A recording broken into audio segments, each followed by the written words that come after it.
Everyone. Hi, my name is Natalie Nedre, and I'm Community Marketing Manager at Miro. And while everyone is still joining, I will kick things off. First of all, I'm thrilled to welcome you to today's Miraverse Community Webinar.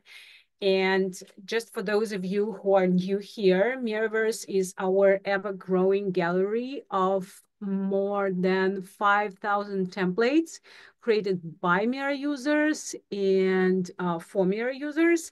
And it's a great place for inspiration or kickstarting your projects. So make sure to check Miraverse out. I just shared the link in our Zoom chat.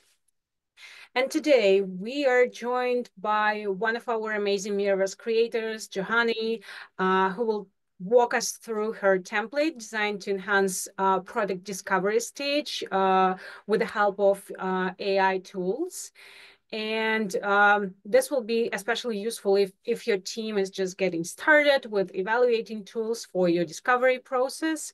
And as I mentioned, Johanny will share a template, but you can also explore more of her work on her Miraverse profile. I'm also going to share the link in Zoom chat.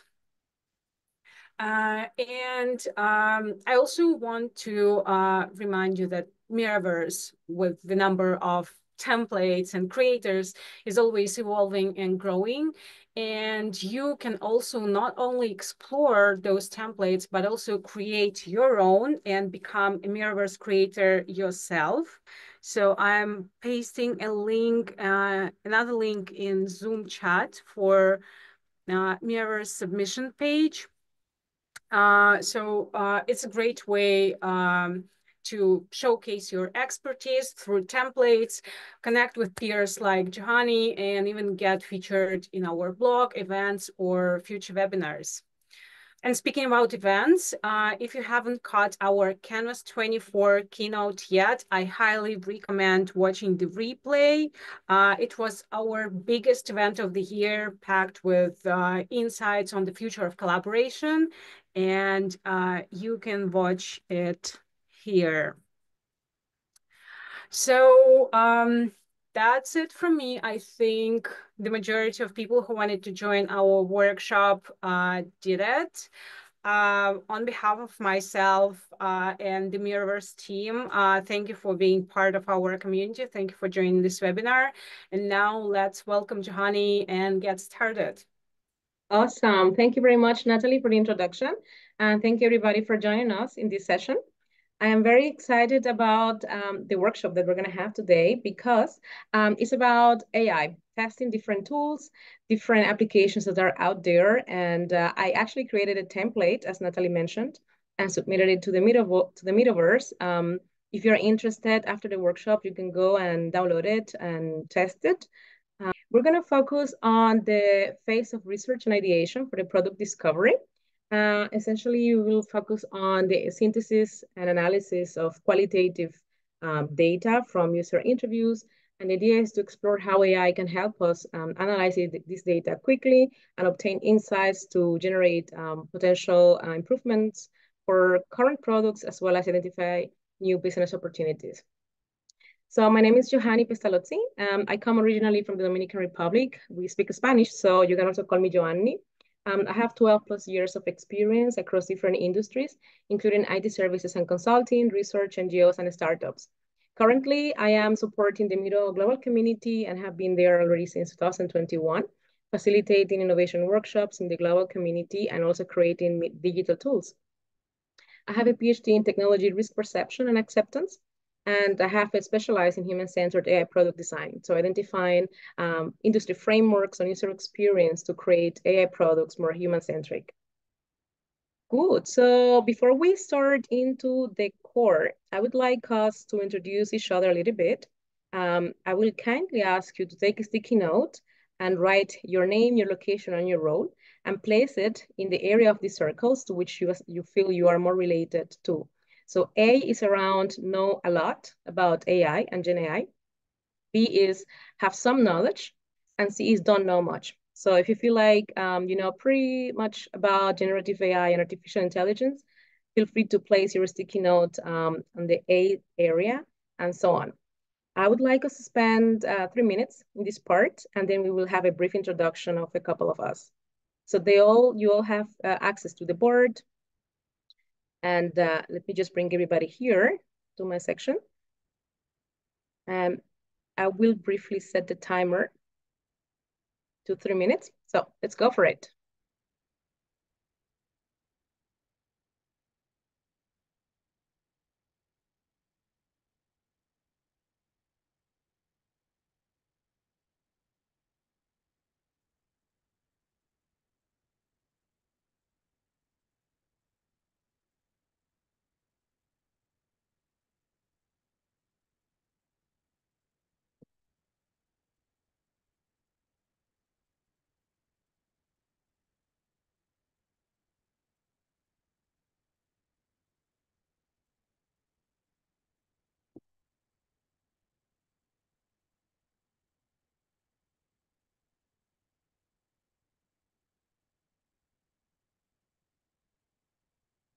Right, so it looks like most of the participants already completed, so that's amazing.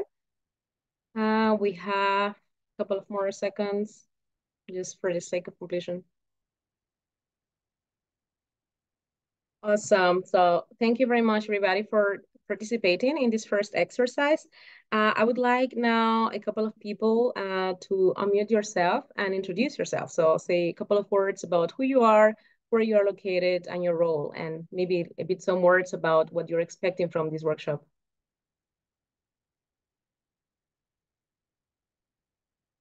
So in the meantime, we have most of the participants actually in the B area, so have some knowledge, which is quite good for this exercise. We will not go, of course, into the technical parts of AI, but having applied a little bit some of the tools in your work will be quite useful. So if no one is unmuting him or herself, I would like to then briefly just have a look about the different roles that are present. We have people from the product management area, UX research, design operations, customer experience, product design. So pretty much product managers and product designers. This is quite amazing. So you will profit quite a lot from this workshop if you're involved in the area of user research and then translating them into insights for product design as well as improvements of products already launched in the market, then this is going to be quite useful for you. Perfect. So then let's move on directly to the case description. This is a fictional case I created for this exercise, for this workshop. For the company, it's called Intel Techs. This is a cosmetics business that offers products for people to have relaxation, including creams, oils, and aromas. And they have a mobile application with a loyalty program, but they noticed that there is a drop in usage in the last quarter. So they wanted to conduct, or they actually conducted user interviews with a select group of customers and now want to assess the results to identify opportunities to improve their app as well as the service and product offering. So just for you to keep in mind, right? So we are gonna be working on this exercise, cosmetics business, and they want to improve the app. Having this in mind, let's move on then directly to the first part of the template. I would like you then have a sticky note and write there the tasks that you believe the Gen AI tool is intended to complete by for this exercise. So what do you understand is a task that should be performed by this application? So let's spend here also 3 minutes and then we will review the results. Let's go for it.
Okay.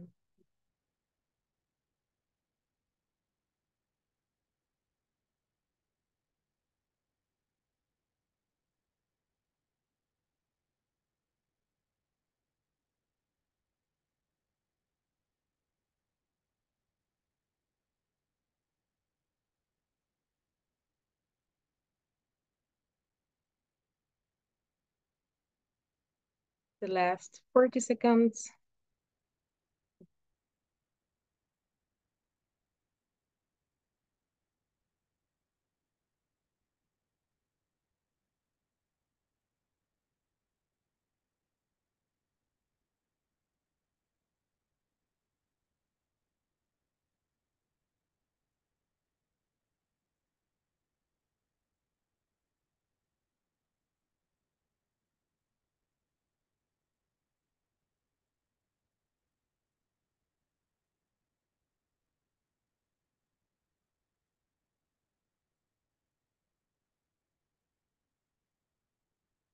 Perfect. So time's up. Let's have a look at the different tasks that the team identified. Um, the context of this part actually is that when you're identifying relevant GenAI tools, it is important to start with the task that you actually want to accomplish. And also for your information, in this workshop, we are using two templates that I created. One is called the GenAI Navigator, which is the main tool that we're using right now. And later we're going to have a GenAI Tools Lab. So for the Navigator, where we are now in the tasks, the idea is that you already know what is the challenge that you have in your team, what is the function, what is the activity. In this case, as we discussed, is the user interviews. So you will not have, of course, a fictional case, but you will have a concrete case in your team. And the idea is that you pinpoint what are these tasks that you need to complete. This will help you better identify what are the tools that will help you and makes more sense for your team. So based on our understanding of this use case, we have here journey map, as a task that needs to be done, synthesize discovery insights, recommend potential solutions, create targeted personas, plan roadmap, enhancement work, connect the dots across sections, summarize ideas, in-app AI-driven support, overview of market landscape, generate user mental models, generate user research plan, user pain points, and highlight themes, group like comments, and so on. So all of these answers are, of course, correct and relevant. Of course, there are so many different applications in the market. Many of them will not necessarily help you solve these tasks explicitly. So you may need to work on some input that is provided by the tool, and you will then have to elaborate, let's say, for example, personas and journey maps. But there may be, of course, very specialized GenAI applications that can help you specifically with these tasks. Let's say your team has already clarified and agreed on a series, let's say, of 2 or 3 tasks, main tasks that need to be completed. You move on to the requirements section. And here is where you then list what are the technical requirements that this application needs to have. You can think of budget, you can think of data protection or usage of ease of use or onboarding, etc. So what are typical requirements that would be relevant for you as a common user of software or as for your team? Let's say if you have a small or a large team, what would be these requirements that you would identify as relevant for a GenAI application to have? So this is what you do in this section. Of course, in between, if you have any questions, feel free to ask. Just unmute yourself and just ask and go for it. Since it doesn't seem to be the case, we can then go ahead to do the requirements part. Again, just take a sticky note and write down what are the requirements that you believe are essential for a generative AI application to have. Let's spend, again, 3 minutes, and then we will go through the answers.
All right. So let's have a look at the input that we have in the team.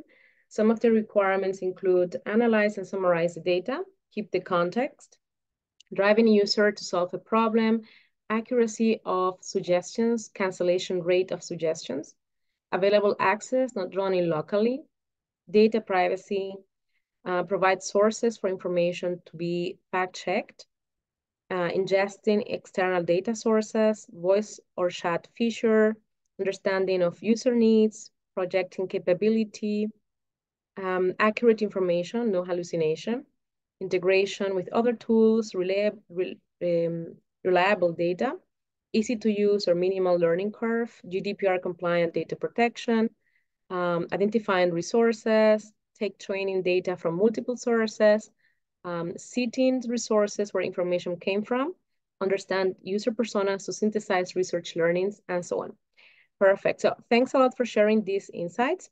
Um, Imagine that already in your team, you discuss the different requirements and you have identified a couple of the most important ones.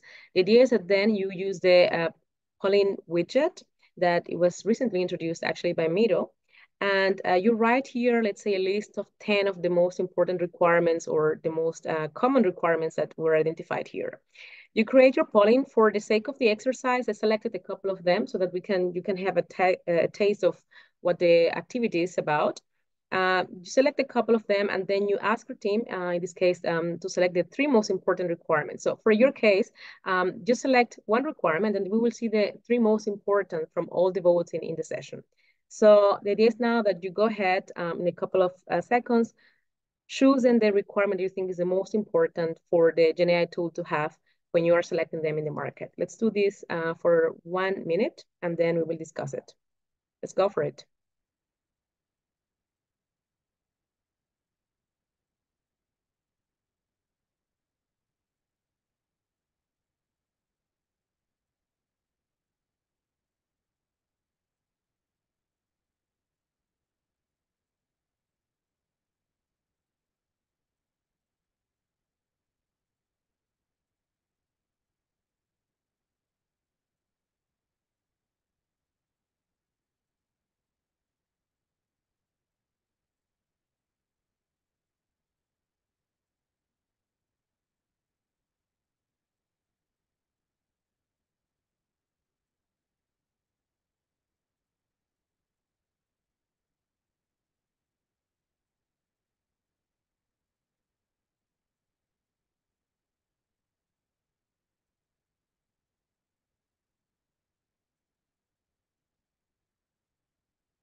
All right, so let's have a look.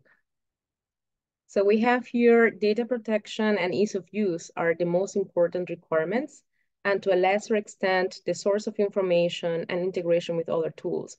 I actually wonder, those who wrote source of information, what do you mean by that? Do you mean the input data that you provide? Or let's say, if you're asking the chatbot for questions, what are the sources the chatbot is asking?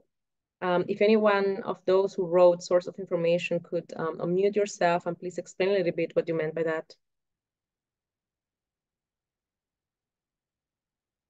I can at least explain my rationale.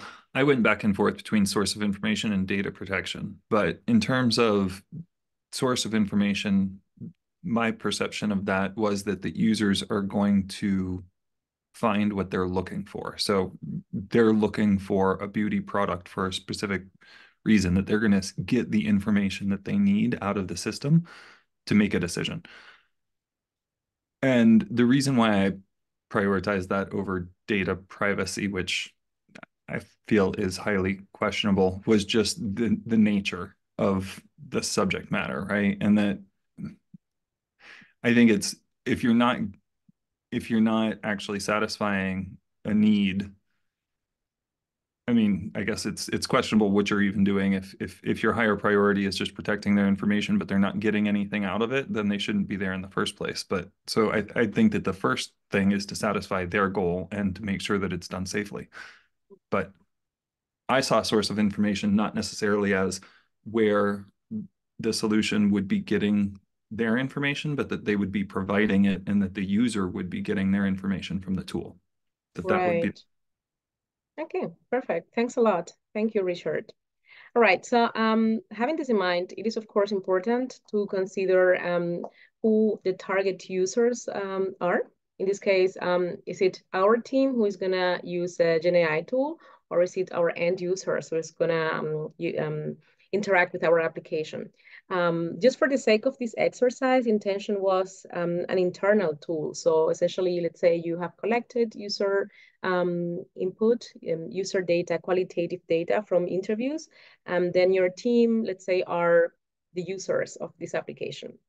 So in essence, it's like an exercise that you can run to identify what are these requirements that these Gen AI tools should fulfill so that your team can identify the best tools to treat this qualitative data and run the analysis.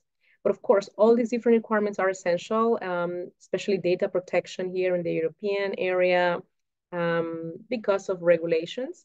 Ease of use, it is an ongoing requirement so that you have a quick onboarding and you can quickly start using the application.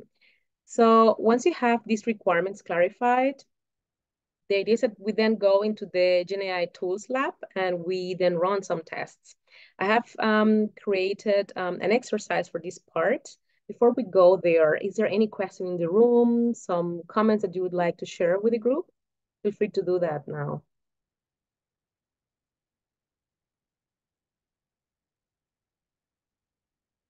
All right. Good. So here is the second part of this tool. It's called GenAI Lab for the product phase research and ideation. As I mentioned, we will have a series of workshops and we will go through the different phases of product management. Here we are at the very early stage and we will continue focusing our work on the case description we had at the beginning. So Intel Tech's a cosmetics business that is providing a series of products for people to relax, including creams, oils, and aromas.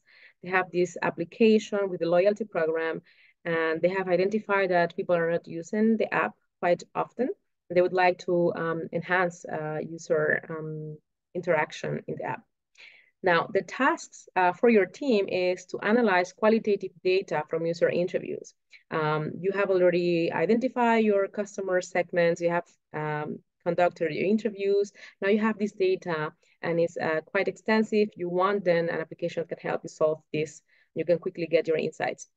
So you also want to identify key pain points that users mentioned during the interviews, and you also want to explore opportunities that can help improve the user experience.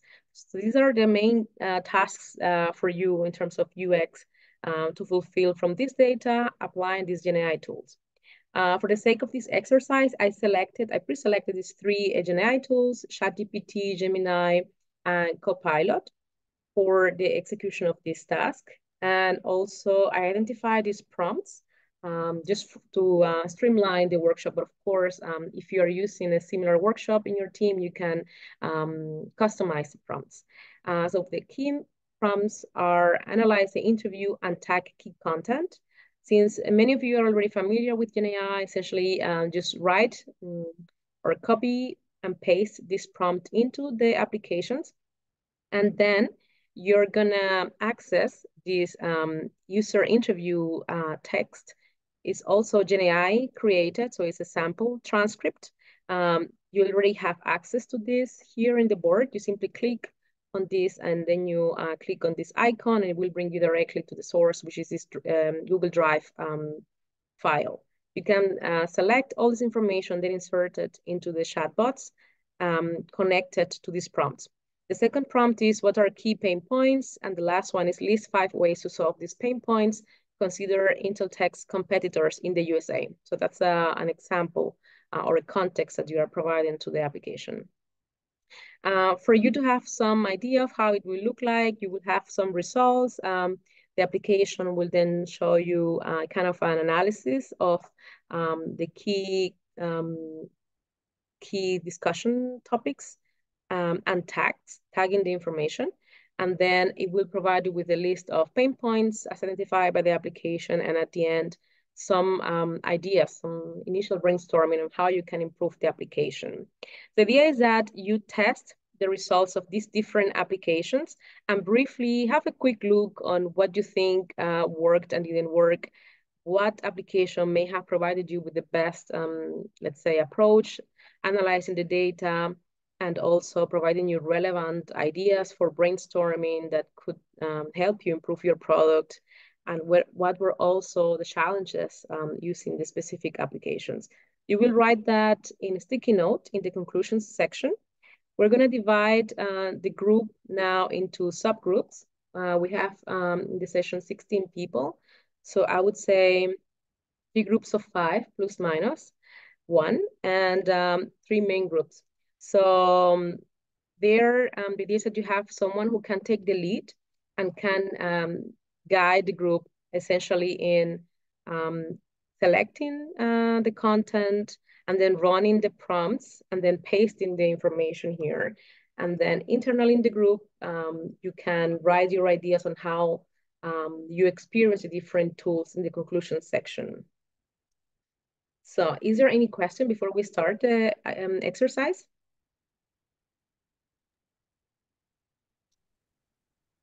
Just to All point right. out, I do have a at least Chat GPT up, but Miro AI is not active in my version. Oh, okay. So I believe the administrator needs to give you rights to use the AI tool. But of course, Miro also offers this AI feature. You can also quickly use Miro AI to analyze qualitative data. I believe there is an agile, let me see quickly. There is an agile guidance, and there is an also um, There a is product manager. to Mhm. synthesize research results. Um, the only thing, yes, we were not sure if Miro AI is enabled on everyone's side. So for the purpose of this workshop, to make sure everyone can access some free tools, Johanny has pre-selected some like available chatbots to test it out. Exactly.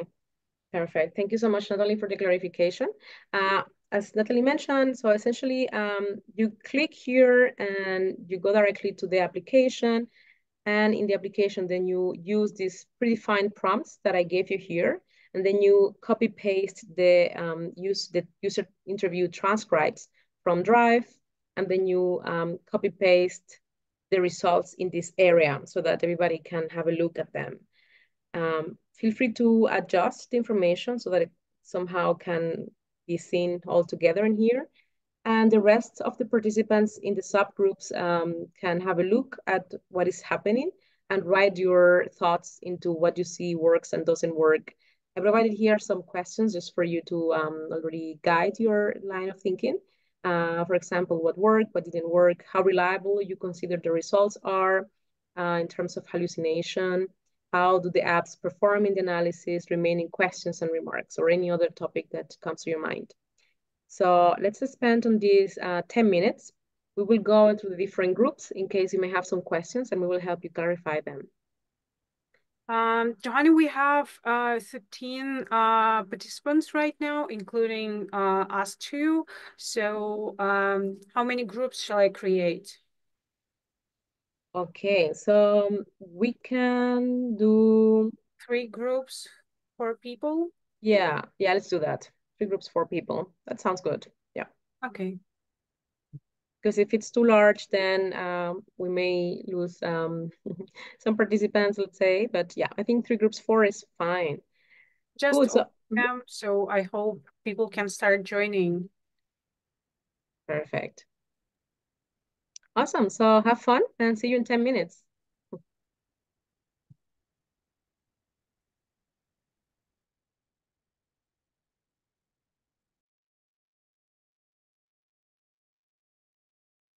Johanny, please let me know if I shall close uh, the rooms or if we give people more time to discuss.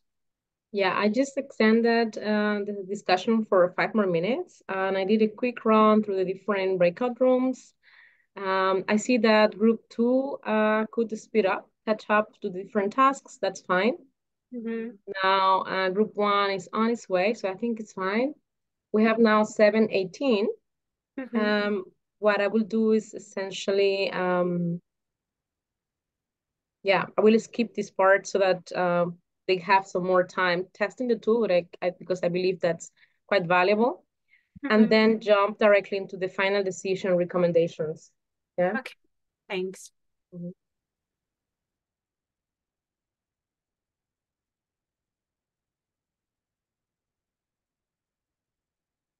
It is evident that within 1 hour, it is relatively short time because some people are not very familiar with the different tools. So that's also something to keep in mind. So maybe for the next workshops, 2 tools would be relevant instead of 3. Mhm. This is just for the sake of times. 1 hour is quite short. It is also possible to. Oh, I cannot hear you. Oops. Yeah, go ahead. Mhm. Yeah, so because I would really like to include this recording to let's say the compilation of this workshop series. So if I could edit it a little bit before we publish it, is that possible? That's an interesting question.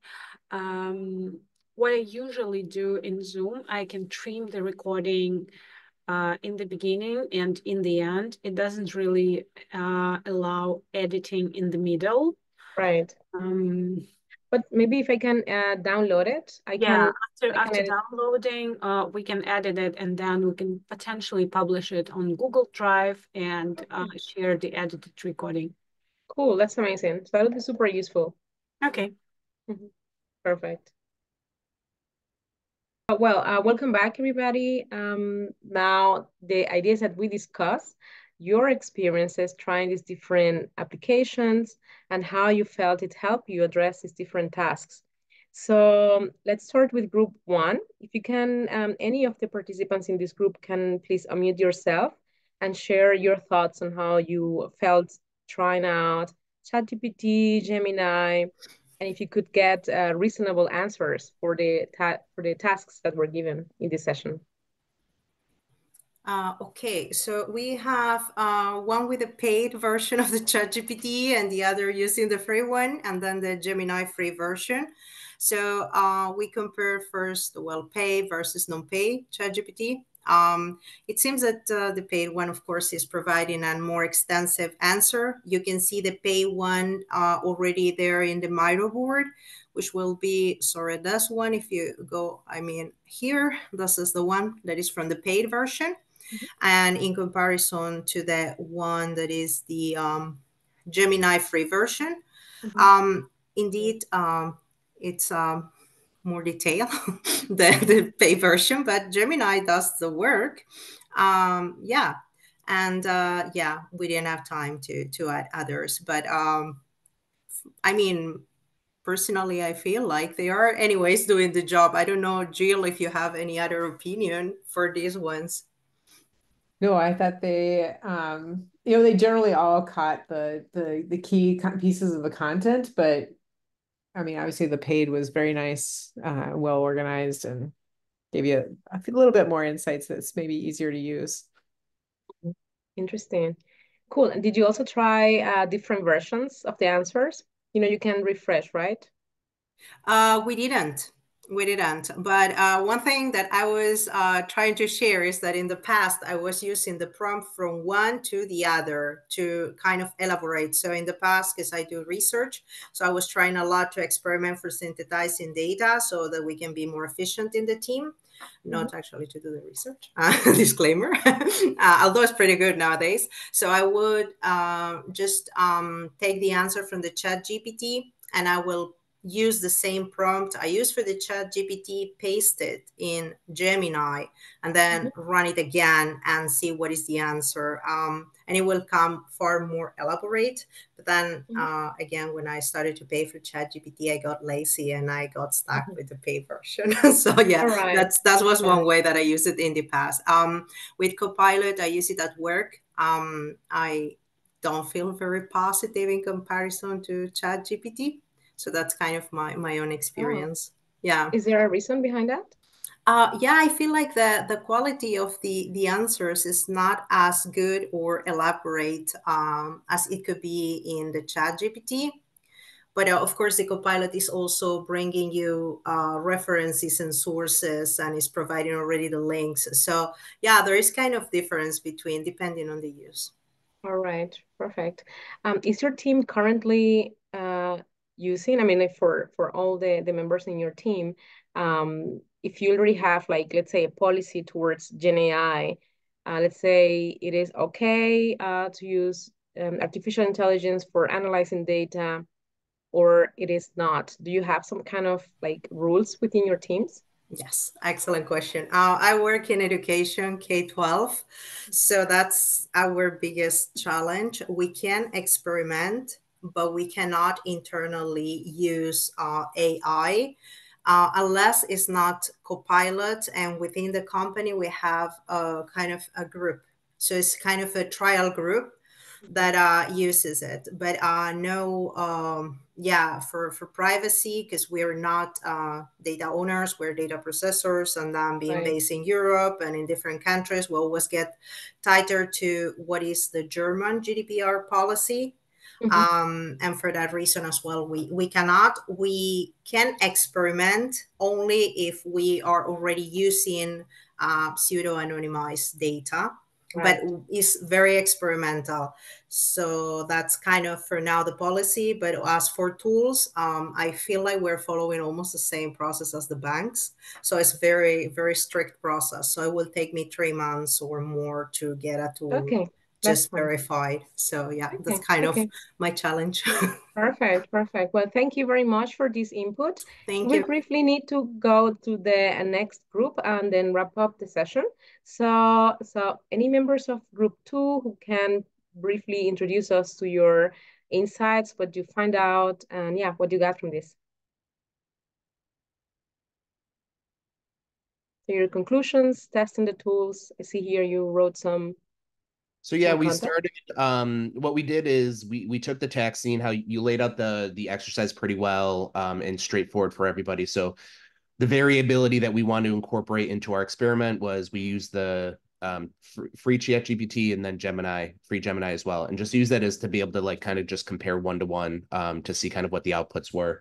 Not surprising, very similar outputs from both in comparison, however, just different ordered. So I think with more time, really kind of digging into kind of um, more advanced prompt writing, I think would be kind of what our next step would have been to kind of continue to dive a little deeper.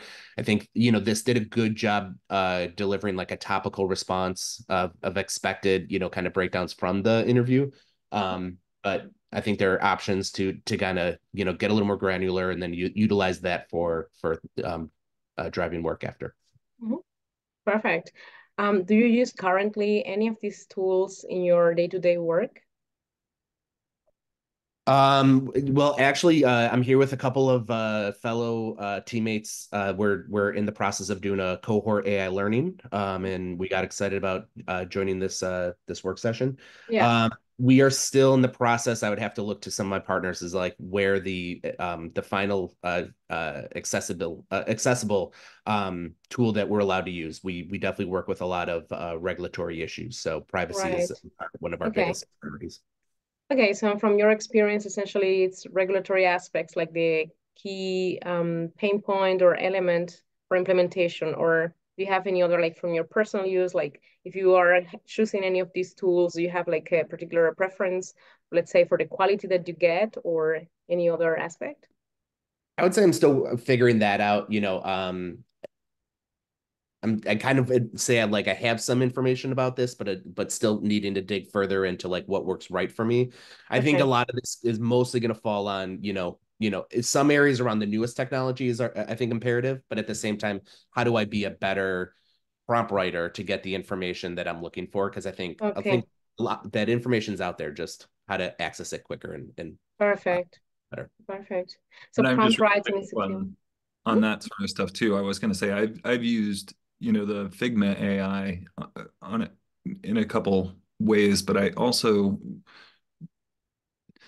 one of the things I would do is I would try and, coming out of some research sessions, synthesize a summary of various participants and then also have it break down across all of those summaries, provide further insight.